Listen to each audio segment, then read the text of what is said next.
Hey, how you going? Today I woke up and decided to make a top 5 Call of Duty Zombies video, of my own opinion, of course. So today, here's my top 5 Pack-A-Punch quests in Call of Duty Zombies history. Now, this isn't just Treyarch, it could be Infinite Warfare, World War II, and so on, but, you know, we all know that Treyarch is the best, obviously. But anyways, I hope you enjoy. This is all my own opinion, my favorite quests, and it does not mean the map is the best in any way. But thank you, and I hope you enjoy.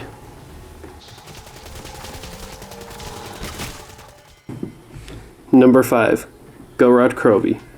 Gorodkov is set in Stalingrad, in war-torn Stalingrad, bloodied by the hands of giant robots and dragons.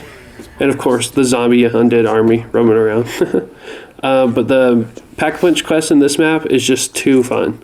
After you activate power, you are able to collect code cylinders from random zombies, and you take these code cylinders to the Dragon Uplink computers. I can't remember what the computer's called, but you take these code cylinders, and after you place it in one of these modules, it will summon a drop pod with a part in it, and you have to defend 3 of these drop pods, and they're easy to find. There's a green laser in the sky, just like the mystery box. But yeah, you make your way over there and defend it from a wave of zombies.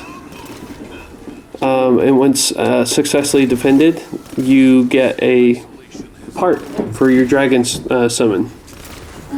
But I think it's really fun, especially that you have to acquire the 3 code cylinders and put them in the 3 different computers throughout the map, the 3 main areas. There's the tank factory, the power area. I can't remember the 3rd one. I'm sorry. But anyways, here's one of the other locations. One landed in spawn for me. There's one more part, and the other landed in power for me. And there's the 3rd network circuit part. And once you get them all, you take them down to the basement of the center building and apply it to this computer. And then you're able to start summoning dragons. I mean, summon the dragon. I don't think there's multiple, but once you summon him, he will come flying in to right here out this dock. And you gotta give him a second, and he'll walk up, and you can ride the dragon.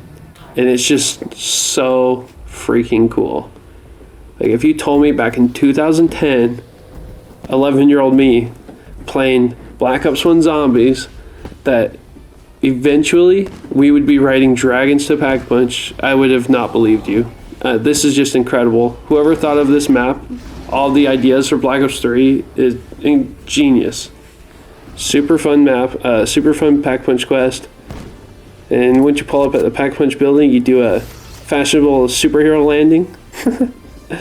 And it's just awesome. Chef's kiss. Everything about this Pack-A-Punch quest, super fun. The defense, the finding the modules, it's really unique.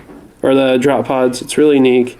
And add on top of all that, you get one of the coolest Pack-A-Punch camos in Call of Duty history. I mean, look at that. The dragon scale, it's just so good. But that's enough about Gorodkov. 10 out of 10 map, everyone loves it. On to the next. Number 4, Dead of the Night. And yes, I do want to start off by saying I did leave cartoon mode on, and yes, I do fix it here in about a second. I forgot, because I had to go on my Xbox to record this, because I don't own it on my PlayStation. But anyways, Dead of the Night has an incredible layout, style, and quest. It's just chef's kiss. It's Shadows of Evil, but in Black Ops 4, it's just awesome.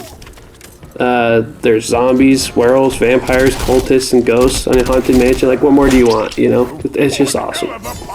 But after activating the Sentinel artifact, you are able to go throughout the map and interact with these stones. And you have to locate 3 stones throughout the map. They're always in the same locations. One's down in the wine cellar, and you can find it through these jars. There's 3 jars. Once you smash open all the jars, you will find one. This one was easy finding. You can see the blue smoke. One's purple, one's green. You can see the smoke coming out of the jar. After smashing it, you have to absorb 4 zombie souls, and then you'll be able to interact with the stone, and it'll give you a vision of where you need to go. And this one gave me a vision of this grandfather clock, which is always in the main hall. And there's one in the dining area, one in the billiards room, so you know, it's not too hard to find. And then one will show you a perk statue, one will show you an object, as you'll see later on, but they're not too hard to do. I mean, they're super fun. I love this quest a lot because of the style of the map.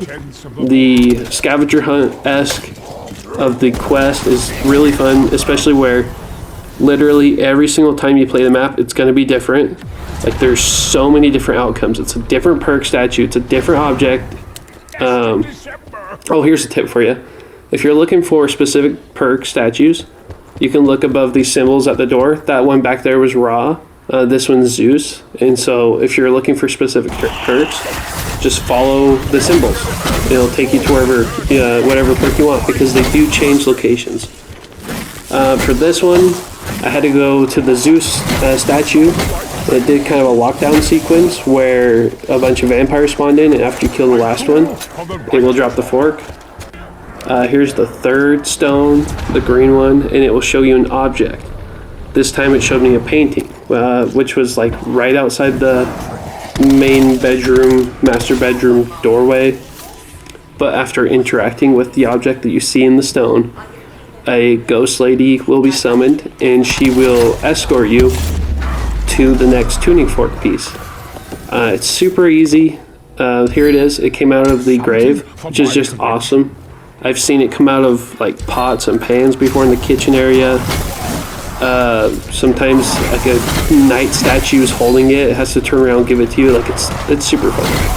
But after you take the tuning fork key to the forest entrance, you're able to burn out the roots, which is a bad thing because the story implication is that they're keeping werewolves out, and that was the only way. And so now you got werewolves running around the map, but they're not too bad to deal with. And now that you got Pack-A-Punch, it's not hard. Here it is, just in all of its glory, at the base of the roots of this twisted tree surrounded by bats is the Pack-A-Punch. It's just awesome. And take a look at this camo too. Like, just royalty. Come on, man, that's just awesome. Number 3, 9.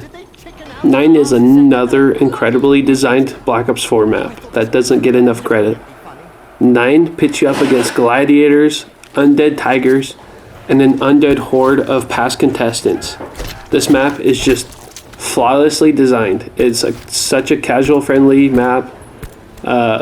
Super fun to just go back in and survive as long as you can. And the quests are amazing, the style's amazing. Everything about this map is just chef's kiss. Treyarch really cooked with this map. So the quest is pretty simple. There's 4 giant statue areas in the map, and every area has a gong, and once you ring the gong, it'll summon the champion of that statue. So like, here's Ra's champion, and after you have slain the champions, their head will drop, and you'll be able to collect their head. So there's the Ra. Here is Danu's champion. See, there's their head. And then here is Zeus's champion, which was the tigers. And then the Odin champion. And it's just so brutal, man. Like, defeat the champions, cut off their head, take the heads down to the temple area, and stab them on these pikes, and let the blood drain and get absorbed into the statue. Like, it's so brutal. It's so cool. And see, as you can see, the blood is draining, and it's being collected by the statue. And once it's absorbed all the blood, it'll explode and summon the Pack-A-Punch. Like, it's just awesome. And add on top of all this, it has one of my favorite Pack-A-Punch camos ever. It's like an Egyptian style camo. Every gun it looks amazing on. All the different colors. My favorite's the yellow, but here's the purple. It's awesome. This map is great. The quest is great. It makes me want to go back and play it, honestly, right now. But yeah, on to the next. Number 2, Shadows of Evil. I mean, what more is there to say that hasn't been said about Shadows of Evil? It's Treyarch's magnum opus. Quite literally. We'll never get another map like Shadows of Evil ever again. The map is just a flawless design. But the quest is super fun to do. You turn into one of the Cthulhu monsters and the beast and jump around the map, powering up perks, bridges, whatever. And locating these sacrificial objects. Like there's the fountain pen, the hairpiece. The fountain pen goes to Nero. The hairpiece goes to, I forgot their names, but the lady, and then the boxer, his belt, and then the cop, the crooked cop, the badge. So each and every one of them you take and begin a ritual in their respected areas, and it will summon a person from, like, that they know from the past, from their other life, and it will sacrifice them and summon a gate worm in their place. And it's so freaking cool and unique, man. Like, as you can tell, I'm a huge fan of the uniqueness of these Pack-A-Punch quests, and this one almost takes the cake. It's just so cool and so unique. And every time you do it, it is the same thing over and over again if you play this map a lot. But it's so fun. Like, it's so fun to do. Every two, it doesn't matter what order you do them in either, but every two summons you do, it will summon a Margwa and you have to fight it. So you have to fight at least 2 Margwas during the Pack-A-Punch quest. And they're just so fun to fight, man. Margwas are, like, come on. This map is just perfect. And here's, I don't know. I love Shadows of Evil, man. But here I am. I ran out of ammo recording this clip, but there's the Shadow Man, and the quest ends with you thinking that you're doing this for the greater good. And I remember the first time playing this and doing this and thinking it was all for good, and then it turns out he's evil and you've, like, unleashed him. It's awesome. Like, it's just perfect. Everything about this quest is so cool, so unique, and, like, look at this Pack-A-Punch. We'll never see that stuff again. Like, and on top of that, the perfect camo. Come on, the perfect camo does exist, and it's Shadows of Evil and Mob of the Dead's camo. But anyways, I almost forgot to add this in, but after completing the quest, the skybox changes and the Elder God is summoned above the map. Like, oh my gosh, man! Like, look at how cool this is. Thought this was all for good. Turns out it's not. Turns out you're bringing doom to the universe, essentially. But yeah, really cool, really fun quest. I can't get enough of it. Shadows of Evil is a 10 out of 10 experience, and I'll fight you on it. But on to the last one. Hell yeah, free ammo. Number 1, Mob of the Dead. Now I know most of you saw this coming, but Mob is a top tier map for a reason. And this famous Pack-A-Punch quest is one of those reasons. Right off the bat in spawn, you will notice a checklist, map, and an escape plan. This is your way off this hell. The quest starts off by locating the Warden's key first, and then exploring the map in human and spirit form to collect the parts needed to build your plane to escape. And this whole map is just incredible, man. The horror of this map, this afterlife form, is so unique and cool. And in solo, you get like 3 revives from it instead of having quick revive, so you can have infinite revives and it doesn't take up a perk slot. It's just awesome. But there's 5 parts you need. There's the fuel, the uniforms. Here's like some coolant pumps or whatever, some gauges. Here's some wiring and rope to tie everything together. And here's me almost going down. I wonder if this is a good camping strategy for co-op. This area. I wonder if people do camp in this map. Probably not because of the Warden, but that could be a good area if there is a camping strategy. There's the uniforms, and here's those gauges I was talking about. But after collecting all 5 of your parts needed for the plane, you are able to craft it on top of the rooftop and escape Alcatraz.